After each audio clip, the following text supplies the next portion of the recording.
നായാട്ട് എന്ന മാർട്ടിൻ പ്രക്കാട്ട് സിനിമയുടെ ക്ലൈമാക്സിനോട് ചേർന്ന് പ്രത്യക്ഷപ്പെടുന്ന ഒരു സീനുണ്ട്. ജോജു ചെയ്ത മണിയൻ എന്ന പോലീസുകാരന്റെ സൂയിസൈഡ് നോട്ട് തയ്യാറാക്കി അയാളെ പ്രതിയാക്കി കേസിൽ നിന്നും ഊരി വരാം എന്ന് കുഞ്ചാക്കോയുടെ പ്രവീണിനോടും നിമിഷയുടെ സുനിത എന്ന കഥാപാത്രത്തോടും നിർദ്ദേശിക്കുന്ന ക്രൈം ബ്രാഞ്ച് IG. പല തന്ത്രങ്ങളും പയറ്റി ആവശ്യങ്ങൾ നേടിയെടുക്കുന്ന ഒരു നെഗോഷിയേറ്ററായി വന്ന ആ IG വേഷം ചെയ്ത സെജു ഈപ്പനെ ചിലരെങ്കിലും ഓർത്തിരിക്കുന്നുണ്ടാവും.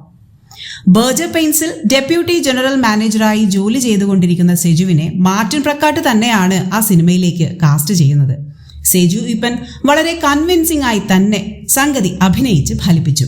ചെറിയ വേഷമാണെങ്കിലും ആ സീനിന്റെയും അഭിനയത്തിന്റെയും കാസ്റ്റിംഗിന്റെയും മികവ് അഭിനന്ദനങ്ങൾ അർഹിക്കുന്നു.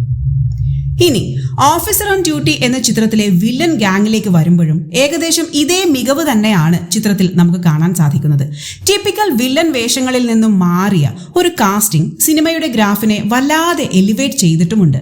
ഓഫീസർ എന്ന സിനിമയിലെ ഒരു വില്ലൻ ഗാങ് മെമ്പറായി വന്ന ലാൻസിനെ നമുക്കൊന്ന് നോക്കാം. ലാൻസിനെ അവതരിപ്പിച്ചത് അമിത് ഈപ്പനാണ്. പാരീസ്, ലണ്ടൻ, മിലാൻ എന്നിവിടങ്ങളിൽ വരെ പിടിയുള്ള ആ ആള്. അന്താരാഷ്ട്ര മോഡലിംഗ് രംഗത്തെ മലയാളി സാന്നിധ്യമായ അമിത് ഈപ്പൻ ലൂയി വിത്തോൺ പോലുള്ള ലോകത്തിലെ മുൻനിര ബ്രാൻഡിനു വേണ്ടി പാരീസ് ഫാഷൻ വീക്ക് പോലുള്ള പ്രസ്റ്റീജിയസ് ഇവന്റുകളിൽ മോഡലായിട്ടുണ്ട്.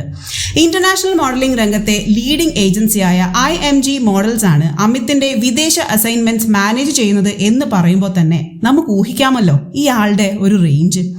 NIFT മുംബൈയിൽ ഡിസൈനിങ് കോഴ്സും പഠിക്കുന്നുണ്ട് നമ്മുടെ അമിത്. ഇനി ഈ രണ്ടു പേരും തമ്മിൽ എന്ത് ബന്ധം എന്ന് ആലോചിക്കുന്നുണ്ടോ? നായാട്ടിലെ വില്ലനായ ആ ഓഫീസറും ഓഫീസറിലെ വില്ലനായ ഈ പയ്യൻസും തമ്മിൽ ഒരു നല്ല ബന്ധമുണ്ട്. അത് മറ്റൊന്നുമല്ല, സെജുവിന്റെ മൂത്ത മകനാണ് ഇന്റർനാഷണൽ മോഡലായ അമിത്. അഭിനേതാക്കളായി വന്ന അപ്പനും മകനും നമുക്ക് ആശംസകൾ നേരാം. ഒപ്പം കൂടുതൽ കൗതുകങ്ങൾക്കും സിനിമാ വിശേഷങ്ങൾക്കുമായി ഫോളോ ചെയ്യാം M3DB ടീം എന്ന യൂട്യൂബ് ചാനൽ, M3DBയുടെ ഫേസ്ബുക്ക്, ഇൻസ്റ്റാ പേജുകൾ.